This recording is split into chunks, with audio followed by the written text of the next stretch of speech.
Mother-in-law poured something strange into my drink at family dinner. Special cocktail for my favorite son-in-law. She smirked. I discreetly switched glasses for her husband. 45 minutes later. My mother-in-law put something odd into my drink when she thought I wasn't paying attention. "This is a special drink for my favorite son-in-law," she said with a smile. I thanked her, then quietly switched my glass with her husband's.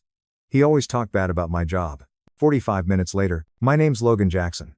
I'm 32 years old, an independent photographer based out of Asheville, North Carolina.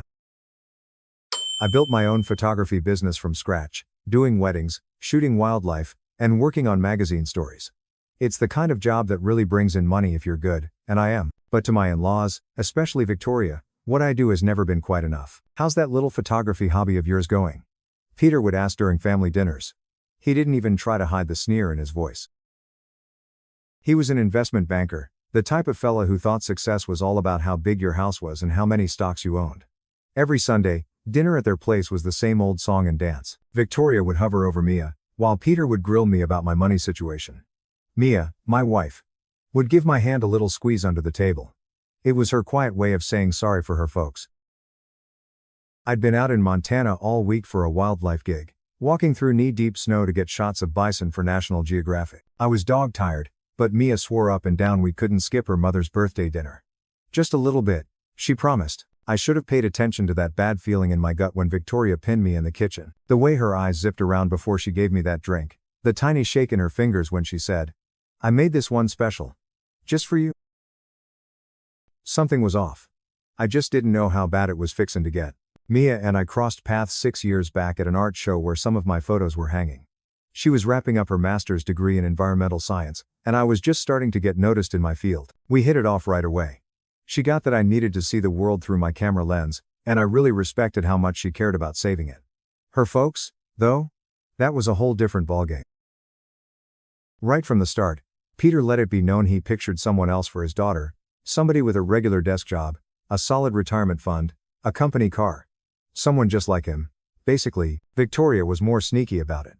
She'd say nice things about my pictures, but then she'd ask when I was going to get a real job. She'd invite me to family gatherings, then introduce me as the photographer instead of calling me her son-in-law. It was a real bless your heart kind of move, if you catch my drift. For years, I tried my best to get them to like me. I'd bring fancy wine to dinner, show off my published work, drop names of big shot clients. But none of it mattered. They still saw me as just a temporary thing in Mia's life, like a phase she'd eventually get over. Last Christmas, I overheard Victoria talking on the phone. Mia could have married Robert. You know, an orthopedic surgeon, plenty of family money, but she picked the creative one. The way she stopped before saying creative made it sound like I had some kind of sickness.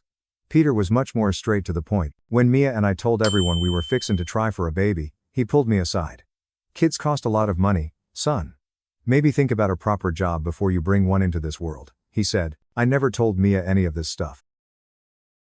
She loved her folks, even with all their quirks, and I didn't want to make her pick a side. So I just smiled, shook Peter's hand real firm every time we visited, said nice things about Victoria's cooking, and kept my own thoughts locked up tight. But there were signals I should have paid more mind to, like how Victoria would always call Mia to help in the kitchen anytime I talked about a good photography job, how I'd somehow miss out on family pictures, or that one time Peter said Mia needed therapy for her spur-of-the-moment choices, and stared right at me when he said it. I just brushed it off, figured sooner or later, they'd come around and accept me. I was dead wrong. The Friday of Victoria's birthday dinner, I got back from Montana. My cheeks were raw and wind-burned, but my memory card was full of pictures that would cover our mortgage for 3 months. I'm telling you, it was a good haul. I was wiped out, but I showered, put on a decent shirt, and drove us over to her folks' big, fancy house in the ritzy part of town. Dinner kicked off like any other. Peter went on and on about some big deal he'd closed, Victoria obsessed over the table, and Mia's brother Lucas and his wife Cynthia made polite small talk. I sipped my beer slow, just counting the minutes until we could make our escape. After the main course, Victoria announced she'd made her famous sangria for dessert. She slipped into the kitchen, and I offered to help bring out the glasses. That's when I saw it. She had 2 glasses sitting apart from the rest. Just as I walked in, she quickly dumped something from a tiny bottle into one of them. There wasn't any fruit or anything to make it taste better, it was clear, didn't smell like nothing, and she tucked that little bottle away the second she heard my feet. "Oh, Logan. I got this," she said, a little too cheerful like. "This here's for you." My special recipe for my favorite son-in-law. My throat felt like it was closing up. The glass had this real thin, almost invisible film floating on top, catching the light just so. "Let me help you with those," I said, taking both the glasses she'd fixed. In the dining room, Peter was busy looking at his phone, barely glancing up when I came over. "Sangria, sir?" I put the doctored glass right in front of him, instead of taking it myself. I watched him take a swig, then made up some excuse about wanting water with my dessert. About 45 minutes later, Peter looked pale as a ghost, sweating, and made a beeline for the bathroom. You could hear him getting sick all through the house. Victoria's face went white when she caught on to what had happened. Her eyes locked with mine across the table, and right then, I knew two things for sure. My mother-in-law had tried to poison me, and she knew that I knew it. I didn't bat an eye, didn't call her out. I just kept eating my chocolate cake while Mia rushed to check on her daddy. In all the ruckus that followed, Peter claiming it had to be bad food, Victoria tripping over her words about some shellfish, I quietly slipped the untouched glass, the one that was supposed to be mine, into my pocket. Something had changed deep down in me. The anger I felt wasn't fiery or blowing up, it was cold, calculating. I wasn't about to just let this slide, but I wasn't going to play their game either. I was going to make them look in the mirror and see exactly who they were. The Monday after that dinner, I took the glass to Ronald. He used to be a client of mine and he runs a toxicology lab. "Personal or work?" he asked when I told him what I needed done. "Family business," I told him. 3 days later, he called me up. "Logan, there were benzodiazepines in that drink," he said. "Nothing that would kill you, but enough to knock someone out for a good few hours. Maybe even mess with their memory a bit. Where in the world did you get this?" I thanked him and asked for a written report. I didn't answer his question. Later that evening, I told Mia I wanted to take a break from Sunday dinners for a bit, and said I needed to focus on a big art show I had coming up. She was a bit let down, but she got it. I didn't tell her what the lab found, not yet. I needed more information first. Over the next 2 weeks, I did some snooping around. Victoria had Xanax prescriptions from 3 different doctors. She'd been taking way more than she should for years. Folks around town were also talking about her, weird stuff at a neighbor's party, even people saying she stole jewelry from her fancy country club, stuff her family tried real hard to keep quiet. I put all the pieces together and waited for the right time to make my move. My chance showed up when Mia said her mom needed some new pictures for her social media page. Mia was kinda shocked when she told me, "Mom specifically asked if you'd take them." I agreed. The following Saturday, I got to their house by myself, camera gear in one hand, a sealed envelope in the other. Victoria was waiting, dressed to the nines, looking flawless. "Peter's not here, he's at work," she explained. "Before we get started," I said, keeping my voice low, "I figured you might want to take a look at something." I handed her the envelope containing the lab report and copies of all those prescriptions she'd been getting. Her hands started shaking as she read it all. "This is crazy," she whispered, her voice barely there. "I'd never." "We both know what went down," I cut her off, not letting her finish. "What I don't get is why." Her face got real tight. "You're just not good enough for my girl. Never will be. A man ought to give a woman a safe life, not just pretty pictures. And slipping drugs to your daughter's husband, that gives her security?" I asked, keeping my voice steady. "It wasn't gonna hurt you," she snapped back. "Just make you sick. Make you miss that silly art show you'd been bragging about for months. Prove to Mia that you're not dependable." I let her words hang in the air for a bit. "So, here's the deal," I said after a moment. "You're gonna tell Peter what you pulled. And then, both of you are gonna start treating me right. Not 'cause you suddenly like me, but 'cause if you don't, Mia's gonna find out exactly what kind of folks her parents really are." Victoria gave a laugh, but it sounded empty. "She'll never take your word over ours." I grabbed my camera bag. "Maybe not. But she'll believe the lab report and those prescription papers and all those neighbors you've ticked off. Are you willing to risk your whole relationship with your daughter on her not believing all that?" I walked out of there without snapping a single picture. Later that evening, Victoria called Mia, crying her eyes out. She told Mia I'd acted all wrong during our photo shoot, said I was mean and tried to scare her. When Mia came to me about it, I couldn't keep quiet any longer. I showed her the whole kit and caboodle, the lab report, the prescription papers, even the text messages from her mom that had gotten nastier and nastier over the years. "My mom wouldn't do something like this," she kept saying, but her voice just didn't sound like she believed it herself. The very next day, she went to talk to her folks. I wasn't there, but when she came back home, her eyes were all red and puffy from crying. "My dad says it's just a big misunderstanding," she said softly. He thinks you're just trying to come between us cause you're not sure about your job. I just gave a nod, figured they'd pull something like this. So, what do you think? I asked her. She didn't say a word, just got into bed and faced away from me. I tried to fight back, but somehow I ended up even further in their mess. Now, I was the bad guy in their little drama, and they'd managed to make the one person I cared about most start to doubt me. For a solid 2 weeks, Mia barely said boo to me. She kept going to her folks' place by herself, coming back with tear-stained eyes and more questions in her head. I buried myself in my work, spending hours and hours in my studio, just waiting for things to blow over. Then a package showed up for me. No return address, just my name written on top in a hand I didn't recognize. Inside was a little USB stick and a note that just said, "You ought to see this. Cynthia, that's Lucas's wife, you know." That little stick held video files. Security camera footage from Peter and Victoria's place. The time on the video showed it was the night of the dinner. You could see Victoria in the kitchen, plain as day, putting something in a drink. There was me walking in, taking those glasses. And there was Peter, drinking from the glass she messed with. But wait, there was more. Video from after we'd taken off. Victoria was screaming at Peter. Really laying into him for drinking out of the wrong glass. Peter yelled back, "This ain't the first time you've pulled a stunt like this." I watched those videos 3 times over, trying to make sense of it all. It wasn't just proof of what Victoria did. It showed this was a regular thing, and Peter knew about it. The next video was from 2 days after the dinner. Victoria and Peter were in their living room, having a big fight about me. "He knows what you did," Peter told her. "So what?" Victoria shot back. "It's just his word against mine. Mia will never pick him over her own family. And if she does, well, then she's not the daughter I brought up," Victoria said, real cold. "Don't you worry, I've already been talking to her about their marriage troubles, planting little ideas. By the time I'm through, she'll be filing for divorce and thinking it was all her idea." I slammed my laptop shut, my hands shaking like a leaf. This wasn't just about me anymore. This was a whole planned out scheme to run Mia's life. To keep her away from anyone who didn't fit into their perfect picture, and they'd been at it for years. I called Cynthia right away. "Why'd you send this to me?" "Because they pulled the same trick on me when I married Lucas," she said, real quiet. "They tried to split us up for 2 years, and said I wasn't good enough for him. It almost worked. Too. Why didn't you say something to us?" "Lucas doesn't know," she admitted.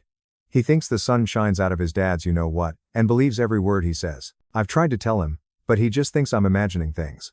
I just couldn't stand by and watch them do this to somebody else." The next day, Peter shot me a text. "We need to chat. Man to man. No wives around." I met him at his fancy country club.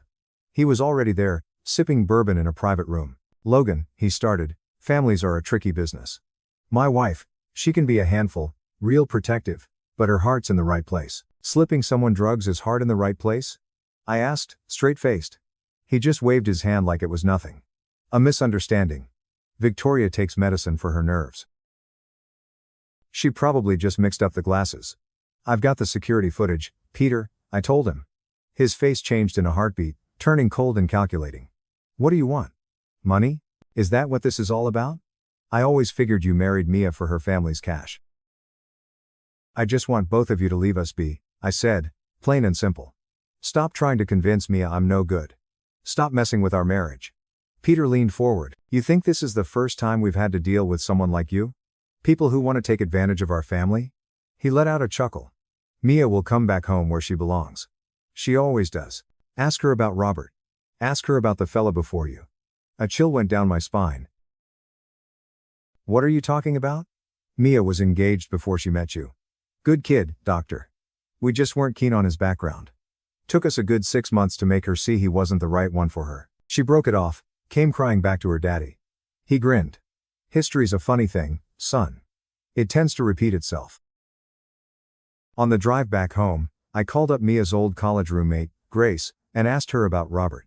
"Oh God," she said. "That whole thing was awful. He was perfect for her, but her parents, they somehow convinced her he was cheating, even made up some fake proof.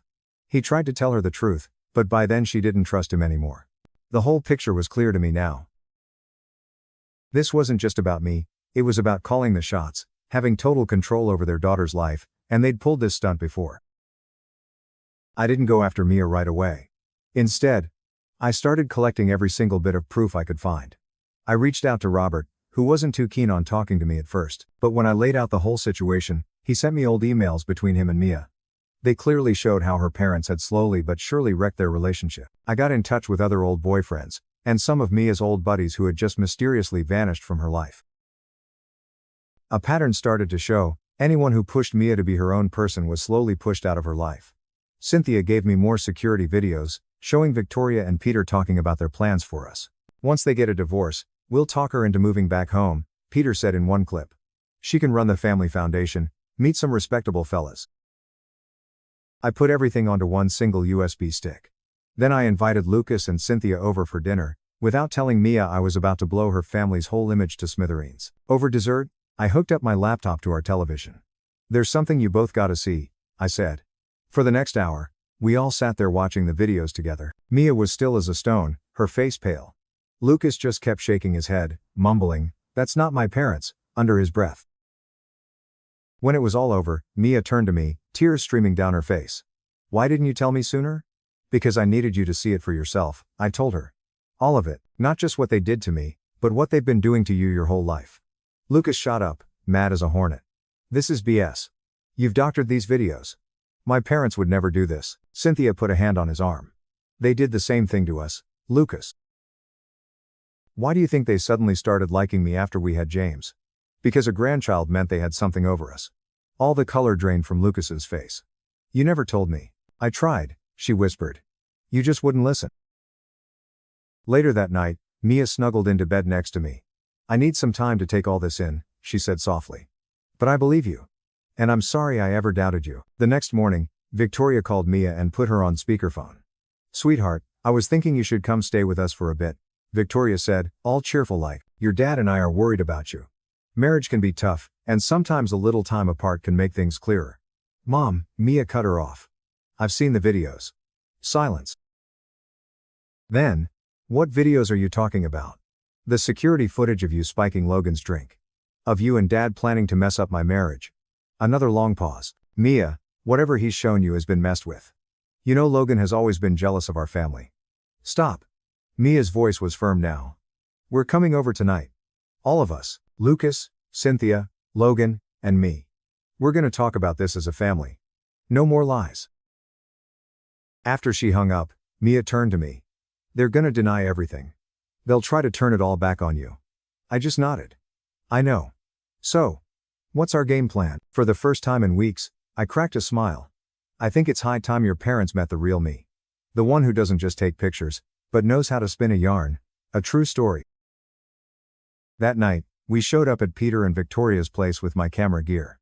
Lucas and Cynthia were already there, sitting real stiff like in the living room. Peter seemed pretty confident. "I understand there's been some kind of mix-up." "No mix-up at all." I cut him off. "Setting up my tripod. I'm just recording this conversation for the family's records." Victoria immediately got all huffy. "This is a private family business." "Exactly," I agreed with her. "Family business. And I'm family, even though you've tried your darndest to change that." For the next 2 hours, we laid everything bare. The drug drink, all the manipulation, Robert, the other ex-boyfriends, the whole pattern that had shaped Mia and Lucas's lives. Peter and Victoria denied everything, of course. They called me unstable, a manipulator. But with every denial, I'd play another video clip, show another email. Their faces got paler and paler, their denials weaker. Finally, Mia stood up. "I love you both, you're my parents. But what you've done is just not okay. You don't get to run my life anymore." Lucas nodded along. "We're grown-ups. We get to pick our own partners, our own way in life." Victoria started to cry, not because she was sorry, but because she finally realized she was losing her grip. Peter just looked stunned, like he couldn't wrap his head around his kids actually standing up to him. As we were getting ready to leave, I handed Peter a USB drive. "This has everything on it, the videos, the emails, the statements. It's yours to keep." "What's that supposed to mean?" he asked, looking at me sideways. "It means I'm not gonna trash your good name by sharing this with anyone else. That would hurt Mia, and I would never do that." I paused for a second. "But if you ever try to mess with our marriage again, if you ever try to pull strings with Mia or badmouth me, copies of all this will go to every single person at your country club, all your business buddies, and your precious social circle." For the first time since I'd met him, Peter actually looked at me with something that looked like respect. I really underestimated you. Yep, I said simply, you sure did. 6 months went by. Mia and Lucas started going to therapy to deal with all the damage their parents had caused. Victoria and Peter kept their distance, sending a text every now and then but respecting the boundaries we'd put in place. Then, around the holidays, they invited us all over for dinner. A fresh start, the invite read. Mia really wanted to go. They're still my parents, she said, and they're trying. I agreed, but I wasn't naive enough to think they'd actually change their stripes. When we got there, everything seemed normal. Victoria had cooked up a feast. Peter was all charm, asking about my latest projects with what seemed like real interest. After dinner, Peter asked me to join him in his study. I've got a proposal for you, he said, pouring me a glass of scotch. I've been thinking about your career. Photography has, well, it's treated you well, but have you thought about doing something else too? I could bring you into my company. Junior partner track. The pay would be really good. I took the glass but didn't drink any of it. Why would you do that? Your family, he said smoothly. And I respect how you handled that unpleasantness. You looked out for my daughter while still standing your ground. That's what a real man does. I put the glass down, still full. I appreciate the offer, but no thanks. His smile got a little tighter. Logan, let's be sensible. This is me extending an olive branch. A way for us to move forward. No, I said again. It's just another way for you to try and control things. You can't buy me, Peter, and you can't stand the fact that Mia loves me just the way I am.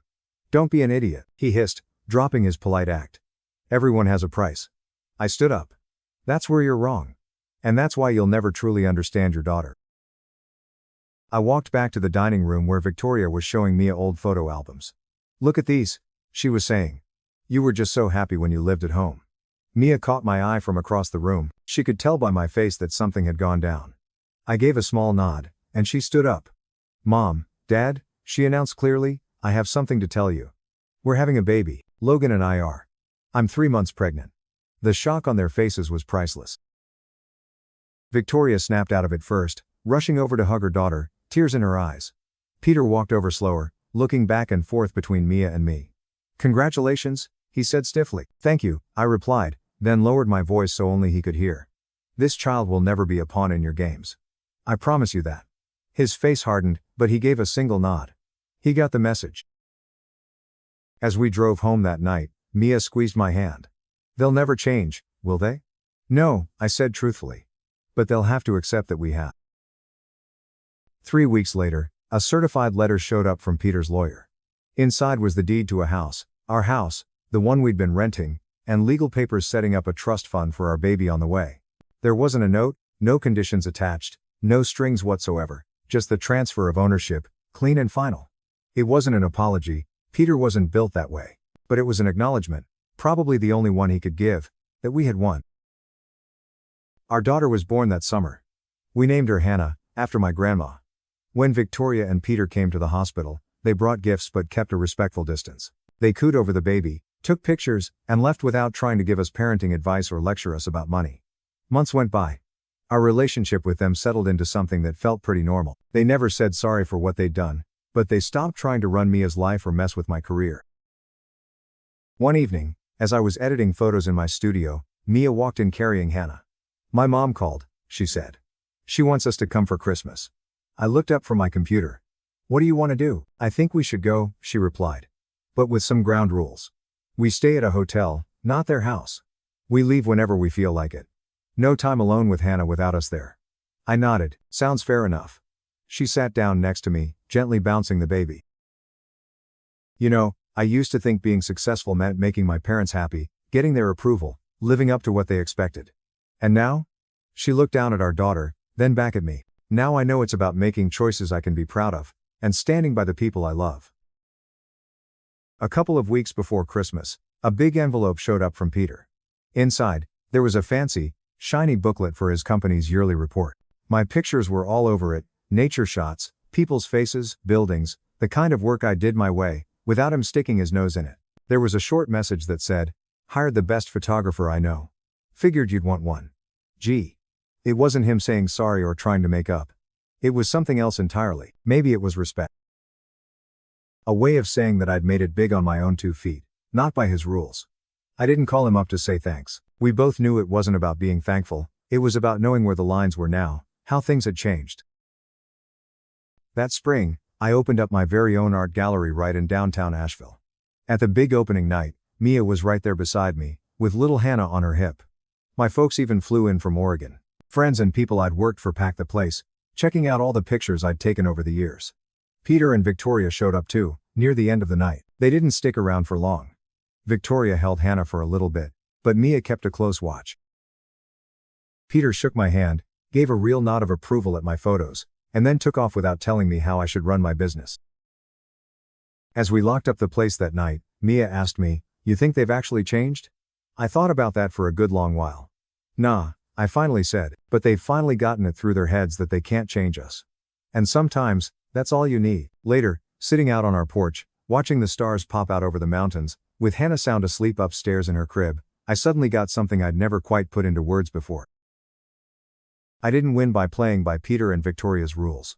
I won by just saying no to their whole game. I stood firm, kept what was important safe, and built my life on what I thought was success, not with tricks or mind games, but with being real and just sticking with it. Turns out, that was the sweetest payback of all, living a good life my way, with the family I loved right there with me. Looking back at everything that went down with Peter and Victoria, I've learned a mighty important lesson. For too long, I let their idea of what success meant get under my skin. I tried to jump through their hoops, to prove myself on their terms, thinking that's how you earn respect and acceptance. But it wasn't. What I finally figured out is that you don't win by playing other people's games, especially when those games are rigged and designed to control you. True victory, real victory, isn't about changing someone else's mind about you. It's about figuring out who you are, what you believe in, and then standing firm on that ground. It's about protecting the people you love and building a life that makes you proud, even if it doesn't fit someone else's fancy picture. Sometimes, the most powerful thing you can do is simply refuse to let others define your worth or your happiness. You gotta set those boundaries and stick to them, because your peace of mind and the well-being of your family are worth more than any approval you could ever chase. That's my take on it, anyway. I'm curious to hear what y'all think. What's the biggest lesson you took away from my story? Let me know your thoughts.